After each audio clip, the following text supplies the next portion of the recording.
بسم اللہ الرحمن الرحیم۔ اللہ نے فجر میں جاگنے کا حکم کیوں دیا؟ حضور صلی اللہ علیہ وسلم نے یہ کیوں فرمایا تھا کہ اس کی فضیلت جان لیتے تو فجر کی نماز ضرور پڑھتے، کیونکہ اللہ کے احکام کو بجا لانے اور ممنوعات سے اجتناب برتنے کا نام بندگی و عبادت ہے۔ انسان کی پوری زندگی عبادت سے عبارت ہو، وہ اس طرح زندگی بسر کرے کہ اس کا ہر کام عبادت میں شمار ہو، اور اس کا ایک ہی طریقہ یہی ہے کہ وہ اللہ کے بتائے ہوئے طریقے کے مطابق زندگی گزارے، ہر بات میں حکم الہی کو پیش نظر رکھے۔ انہیں ارکان اسلام بھی اسی وجہ سے کہا جاتا ہے کہ اسلام کی عمارت انہی ستونوں پر قائم ہے۔ ارکان اسلام میں نماز پہلے نمبر پر ہے۔ ان تمام عبادات میں نماز کو جو اہمیت و فضیلت حاصل ہے وہ کسی بھی صاحب ایمان کے اہل نظر سے پوشیدہ نہیں ہے۔ نماز کی اہمیت کا اندازہ اس بات سے لگائیں کہ قرآن کریم کے ہر پیغام میں صلاۃ یعنی نماز کا لفظ موجود ہے۔ ایمان کے بعد سب سے اہم رکن جس کا مطالبہ اہل اسلام سے کیا گیا ہے وہ نماز ہی ہے۔ نماز مسلمانوں کی بنیادی پہچان اور امتیازی نشان ہے۔ یہی وجہ ہے قرآن و حدیث میں اس کی ادائیگی پر بہت زیادہ زور اور ترک کرنے پر وعید موجود ہے۔ بفرمان نبی صلی اللہ علیہ وسلم، نماز کی دین میں وہی اہمیت ہے جو انسانی جسم میں سر کی ہے۔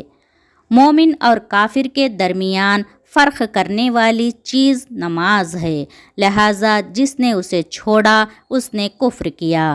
اس وعید سے اندازہ لگایا جا سکتا ہے کہ اسلام میں نماز کی اہمیت کیا ہے۔ جو چیز جس قدر اہم اور ضروری ہوتی ہے اس کی بجاوری پر اجر و ثواب بھی اسی قدر زیادہ ملتا ہے۔ چنانچہ نماز کا ثواب بھی اسی قدر ہے کہ انسان اس کا تصور بھی نہیں کر سکتا۔ لیکن 5 وقت کی نمازوں میں فجر کی نماز کی اہمیت و فضیلت سب سے نمایاں ہے، اور اس کی ادائیگی پر اجر و ثواب بھی دیگر 4 نمازوں سے زیادہ ہے۔ اس کی وجہ یہ ہے کہ فجر کے وقت نیند کی آغوش میں مزے لے رہے ہوتے ہیں، لوگوں پر غفلت اور سستی کی چادر تنی ہوئی ہوتی ہے۔ ایسے میں نرم و گرم آرام دہ بستر کو چھوڑ کر اللہ کی اطاعت و محبت میں بارگاہ الہی میں سجدہ ریز ہونا بڑا مشکل کام ہے۔ اللہ تعالیٰ کی سنت یہ ہے کہ بندے کو جس نیکی کے کرنے میں مشقت زیادہ ہو اور نفس و شیطان سے لڑائی لڑنی پڑے، اللہ اس پر زیادہ اجر و ثواب عطا کرتا ہے، چاہے وہ نیکی کتنی ہی چھوٹی کیوں نہ ہو۔ قرآن و حدیث سے بھی نماز فجر کی قرات و تلاوت قرآن کی اہمیت اجاگر ہوتی ہے، جس سے نماز فجر کی اہمیت کا پتہ چلتا ہے۔ سورہ بنی اسرائیل میں فرمایا، فجر کا قرآن، بے شک فجر کی نماز میں پڑھا جانے والا قرآن محسوس و مشہور ہو کر سامنے آ جاتا ہے۔ یعنی اگر فجر کی نماز میں پڑھا جانے والا قرآن اگر سمجھ کر پڑھا یا سنایا جائے تو وقت فجر کے تمام انوار و تجلیات اور قرآنی فیوز و برکات متشکل ہو کر اللہ کے وجود اور اس کی وحدانیت کی گواہی دیتے محسوس ہوتے ہیں۔ احادیث نبوی سے بھی نماز کی اہمیت و فضیلت و نورانیت کا پتہ چلتا ہے۔ آپ صلی اللہ علیہ وسلم کا ارشاد ہے کہ فجر کی 2 رکعت سنتیں دنیا اور دنیا کی ہر چیز سے افضل ہے۔ دنیا سے مراد یہ کائنات اور اس کی تمام تر نعمتیں، خزانے، دولت و ثروت اور حکومت و سطوت مراد ہے۔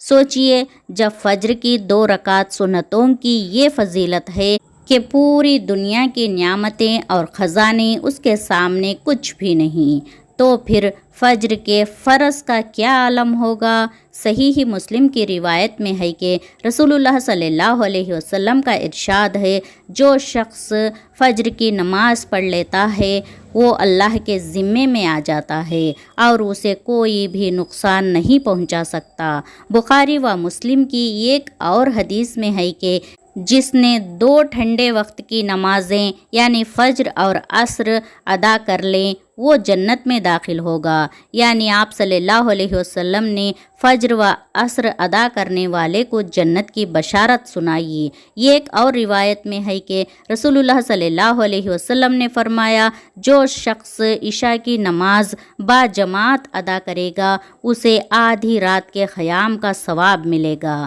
جو عشاء و فجر کی نمازیں با جماعت ادا کرے گا اس کے لیے پوری رات کے قیام کا ثواب ملے گا۔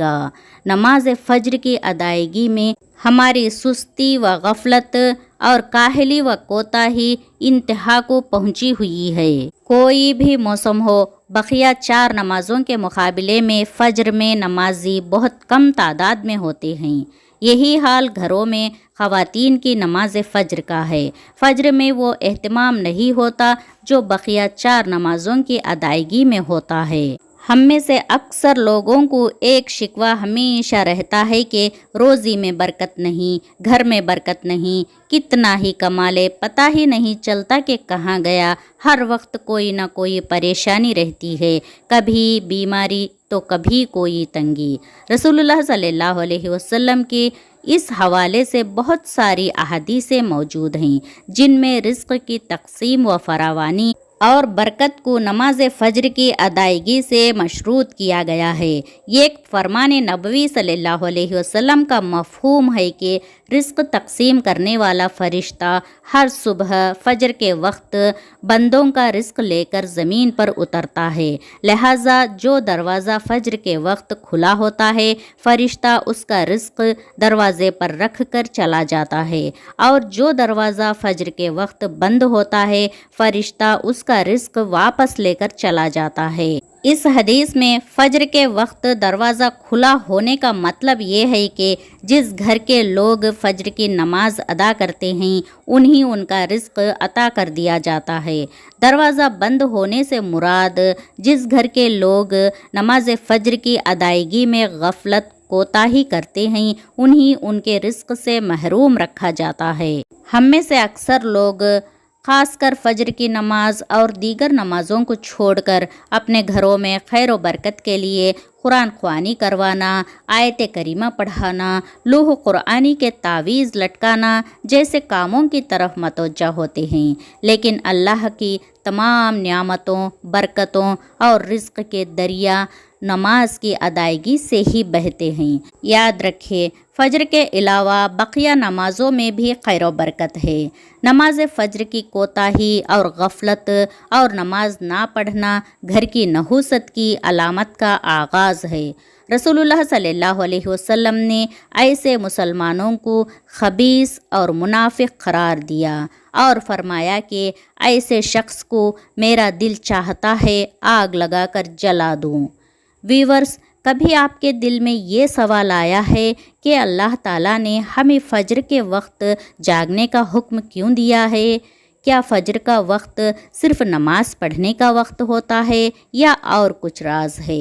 اس راز کو جاننے سے پہلے ضروری ہے کہ ہم نماز کے بارے میں جانیں جو ہم پر دن میں 5 مرتبہ پڑھنا فرض کی گئی ہے، اور یہ 5 نمازیں کس طرح فرض ہوئی اس کے پیچھے یہ ایک شاندار وجہ ہے، جس وجہ کا مظاہرہ سفر معراج میں اس وقت ہوا جب حضرت محمد صلی اللہ علیہ وسلم اللہ سے ملاقات کے لیے وقت کے انتہائی مختصر حصے میں 7ویں آسمان سے بھی آگے تشریف لے گئے تھے۔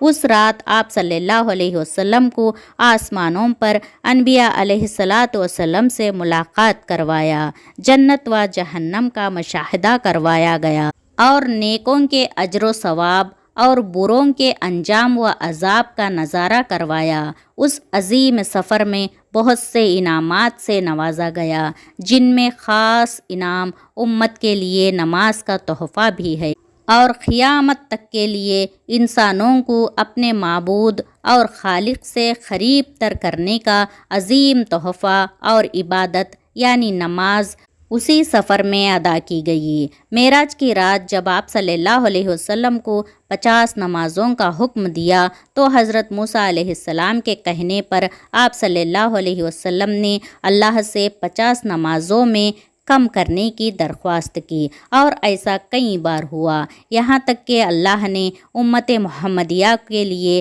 دن میں 5 نمازوں کا حکم دیا، جس کے بعد بھی پھر حضرت موسیٰ علیہ السلام نے آپ صلی اللہ علیہ وسلم کو 5 نمازوں میں کمی کے لیے اللہ کے پاس ایک بار پھر جانے کی صلاح دی، لیکن تب آپ صلی اللہ علیہ وسلم نے فرمایا کہ میں نے اپنے رب سے کئی مرتبہ درخواست کر لی، یہاں تک کہ اب مجھے حیا آ گئی ہے اور اب میں راضی ہوں اور اس حکم کو ہر طرح سے تسلیم کرتا ہوں، اس لیے ہمیں 5 نمازیں پڑھنا ضروری ہے، اور یقیناً سب نمازوں میں سے زیادہ مشکل نماز فجر کی نماز ہے، جس میں نیند کا غلبہ اتنا ہوتا ہے کہ انسان مشکل سے اٹھ پاتا ہے، لیکن دن کے اس خاص حصے میں جو راز پوشیدہ ہے اسے جانو گے تو یقین کریں کہ آپ فجر کی نماز کبھی نہیں چھوڑنا چاہیں گے۔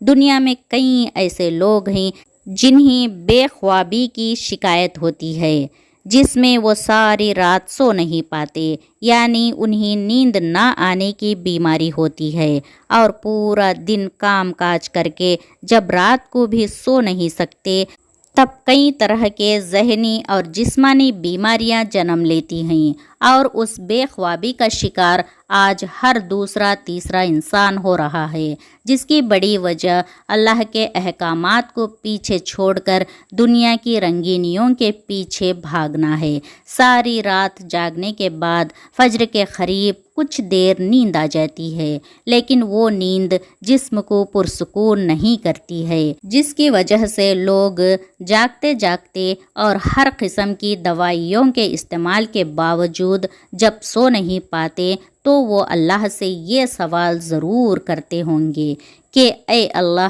مجھے نیند کیوں نہیں آتی؟ آخر کیا وجہ ہے؟ بہت کم لوگ ہوتے ہیں جو اس کیفیت میں اپنے اندر پیدا ہونے والی اس آواز کو سن پاتے ہیں جس میں ان سے کہا جاتا ہے کہ بستر سے نکلو، نماز پڑھو، اللہ کا ذکر کرو، اور یقین کریں جو لوگ اس آواز کو سن پاتے ہیں اور اس پر عمل کرتے ہیں انہیں تا حیات کبھی بھی بے خوابی کی شکایت نہیں ہوگی۔